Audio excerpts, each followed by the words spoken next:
Well, welcome to the Shorthorn Bull Pen. As we're wrapping up season 1, we thought it would be kind of unique to come back and look at all the episodes we've done for the Shorthorn Bull Pen for the past season. And our very first one we did was one that had the most views of any of the podcasts. And it was the very first one we did at our annual meeting with U.S. Representative Frank Lucas. This is a unique person. He started out as a junior member with the American Shorthorn Association. They're breeders of Shorthorn cattle yet today. He and his wife. He's one of the leaders in our U.S. Congress. So I think you'll enjoy it. I sure encourage you to listen to it because there's a lot of interesting knowledge that comes from this. It'll be an interesting viewpoint that you'll get from an insider's view. So enjoy this rerun as we wrap up this season 1 of our Shorthorn Bull Pen, and we'll get ready for the coming season 2 with a lot of new faces and new topics. You're in the bullpen. You might want to watch where you're stepping.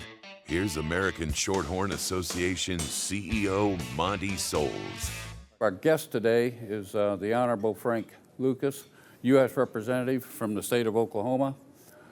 He's also a Shorthorn breeder. So I want to ask Frank a little bit about your Shorthorn operation. I know Linda, your wife, is pretty instrumental in it and probably does most of the chores because you're in D.C. doing other things. So fill us in a little bit how that works. Well, Monty, I refer to her as the herdsman. She's also a pretty good amateur bovine midwife. She loves everything about the cattle, and while she doesn't like driving a tractor, she'll do everything else. We're in session about 9 months out of the year, and Linda's willingness to be the herdsman enables us to stay in the Shorthorn business in the 3rd District of Oklahoma. We're about 85 mama cows, not a big operation, but all that Linda can handle when I'm not there, and she does a great job. So in your cattle operation, you make some genetic selection, and I've watched over the years a little bit. You use some Canadian bloodlines once in a while. Do you use some AI, and do you know what kind of tools she's using to make her selections? Linda's very focused on AI, and we've done that for literally decades. We've carefully slid into some of the embryo transfer work in recent years. The EPDs and the way she selects bulls.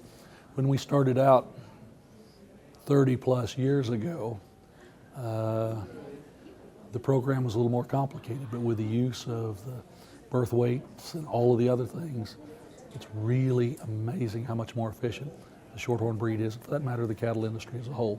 So Linda does a great job. We're in session 9 months out of the year, so I come home when we're not there. I still get to, infrequently anymore with Shorthorns, pull a calf or two, but that's infrequent. We've done much better about that as a breed. Yep, that's great to hear. I mean, agriculture is the lifeblood of our country, in my opinion. And I know you're in a rural setting. Your district is pretty rural and across Oklahoma. So as you have served for the U.S. representative force for a number of years, you're actually where I live on my weekends, because a little bit the same way. You're in my district, quite honestly. But so how long have you been a U.S. representative? I went to Congress in 1994 in a special election in May. And it was an example of the nature of rural America. At that time, 40% of the district lived in Oklahoma City, and the other 60% of the district was scattered out over 23 other counties in northwest Oklahoma. On special election day, I got about 54% of the vote. But the difference, Monty, was in the urban area where I lost, they had an 8% turnout. In the rural areas, and that's a special election, off season, off time of year, we had a 24% turnout. By a factor of 3, people in the country voted more than in the city. And that's how my neighbors were able to send me to Congress.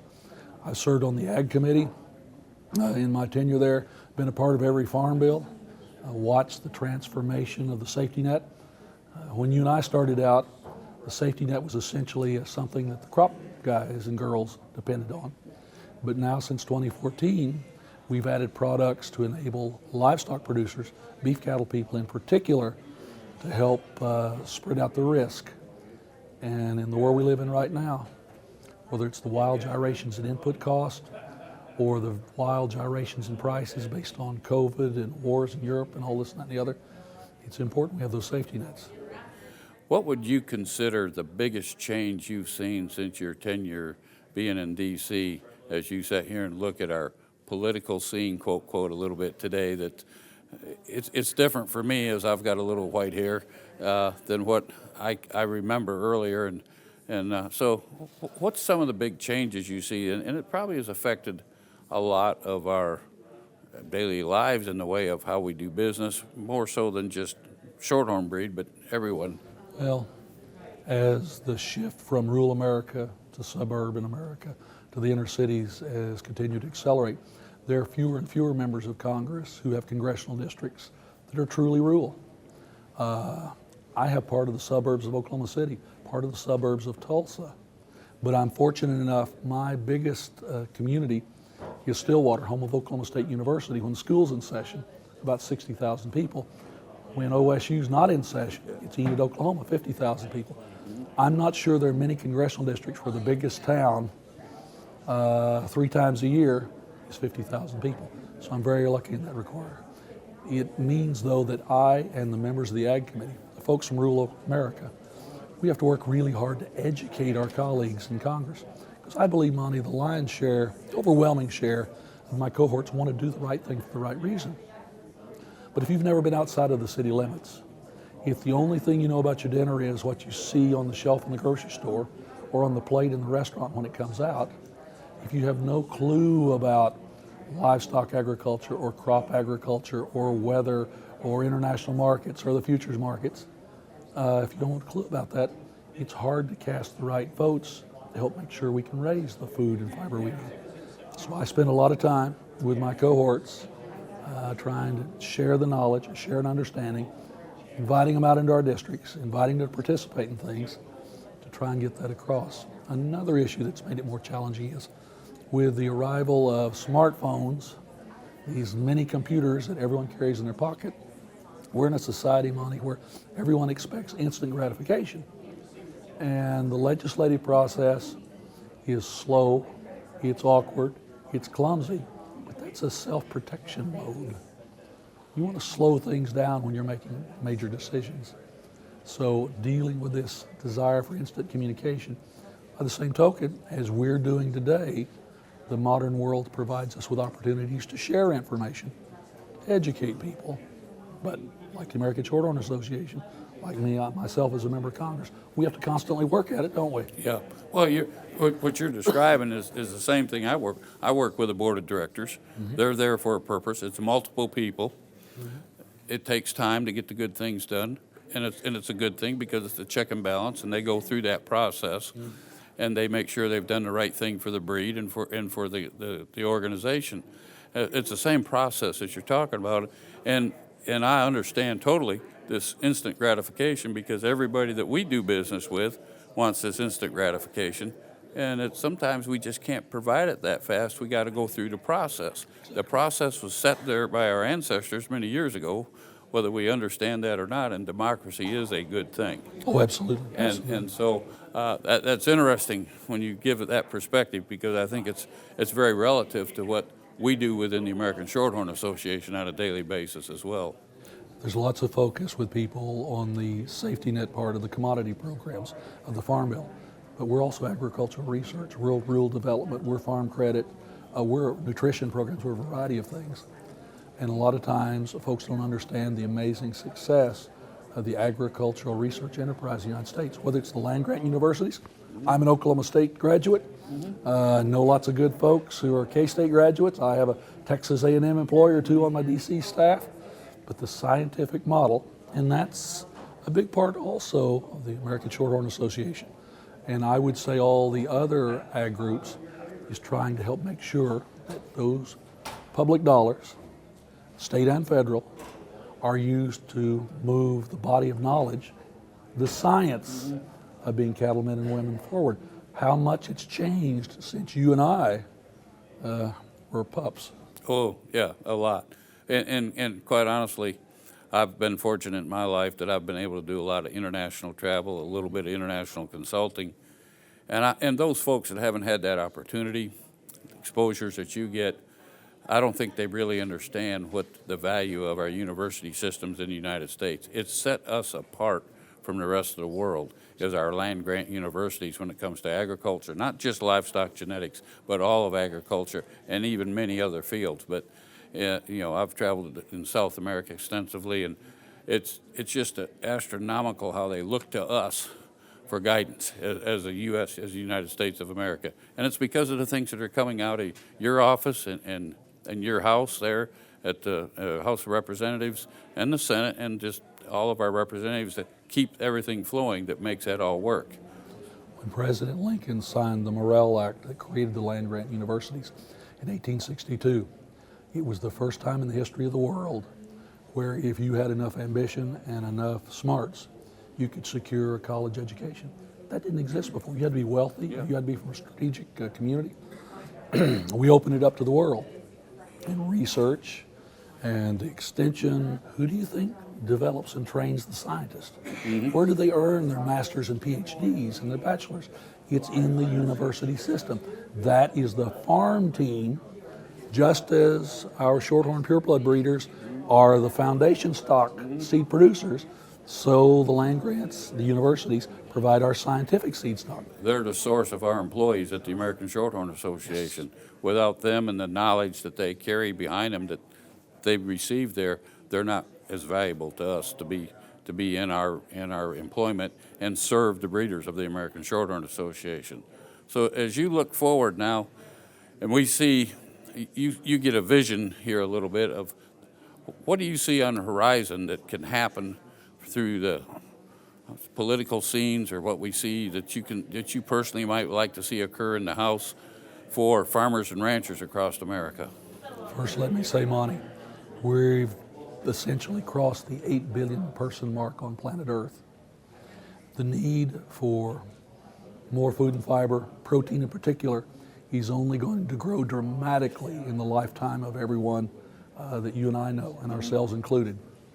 So we have to have the capacity to meet that need. There are not many places in the world that are as modern, as scientific, as efficient as our production agriculture, be it livestock, be it crop, be it fiber production. So we need to continue to work to be able to feed ourselves here in the United States of America and sell our surplus into the world markets. Yep. And sell a product that is so consistent, so high quality, so safe that it will be in demand everywhere, which is the way we've done it since colonial times.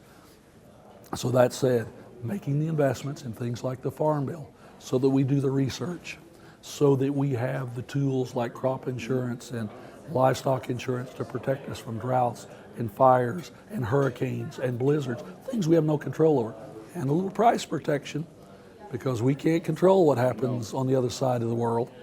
Those assets to enable our core group of people out there. You can't just make a farmer or a rancher.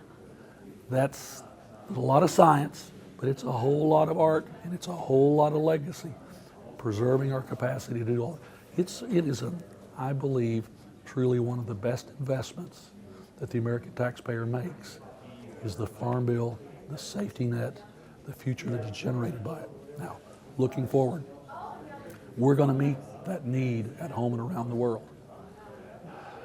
And it's going to be ever changing. Precision agriculture was not what it is today. When I started farming my first wheat in 1977, the scientific work we do, the genomes and all of the research on the livestock side, my grandfather would have been flabbergasted to be able to lay out a printout of what the herd exists and consists of and where it can go. We have to build off of that. And ultimately, consumers around the world and in the future will be better for it. Oh, and always throw in one caveat. In addition to the education, in addition to the safety net, we have to spend money on infrastructure and rural America. Whether it's the basic conservation programs to protect the soil, water, and the air, and ranchers and farmers are the world's original conservationists, or it's infrastructure issues like maintaining the kind of highways and railroads that can move our raw products out and in and finished products around, and things so simple as being able to access broadband so that whether we're trading cattle or on our computer, or we're participating in seminars or learning things that people in rural America can touch the same kind of resources in urban America, because the under 50 crowd are not going to live anymore where they can't access the modern telecommunication systems, where they can't do business. Our grandparents, they got electricity. Now we've got to make sure that our generations coming after us have access to the same level of modern communications as everybody in the big towns. No, it all fits together.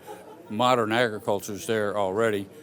We do most of our business online, so we expect all of those farmers and ranchers across America to have access to good internet service so they can log in and do their registrations and take care of all that business. You know, your exports that you're talking about, it's an important economic factor for our country that we got to supply that surplus, because that keeps driving the price and gives the profitability back to our producers. You know, we talk, and you're talking about the protein, and you know, one of the things I think that a lot of people don't grasp when we're in the purebred shorthorn business, what you and Linda do at your house is scientific improvement, because it's going to help feed America someday, because you're making those cattle better, and as a result, you are going to increase the production that you're getting right now, and that consumer, we have to understand, even though we're raising purebred cattle, we want to sell a bull to a commercial producer, we want to sell a show heifer to somebody, but the ultimate goal that we have to understand of our product is it's going to the consumer, and it's important that we do the things to make it good for the consumer and make it a high quality product and safe for the consumer. Even though we may not benefit directly from it, that's where we end up, and we actually become somewhat of a scientist-based organization producing beef for America and the world. Absolutely. Absolutely. Well, we appreciate you being with us today. We're here in Kansas City at the Shorthorn annual meeting, and our good friend, fellow breeder, U.S. Representative Frank Lucas from the state of Oklahoma, has really been a great contribution to our breed, as he and his wife are shorthorn breeders, but also has contributed to the farmers and ranchers across America for a long time, and we look forward to having you support us and represent us for a lot longer. Monty, it's been a long time since I purchased my junior membership, more decades ago than I care to admit in public. But one of my proudest possessions is a picture, the first picture of my father's family in Oklahoma after they came in 1902. And in the background, you can see those roan cattle in the old faded black and white picture. Awesome. That's what we love. You know, the junior programs across America build tomorrow's leaders. The young people of today are tomorrow's leaders, and we have to groom them and give them opportunity to grow. And that's you're proving it right there. So Absolutely. We appreciate having you with us. We appreciate everything you do for the farmers and ranchers across America, and we're really proud to have you part of the Shorthorn family. Let's just keep raising good shorthorn cattle. You bet. Thank you, sir.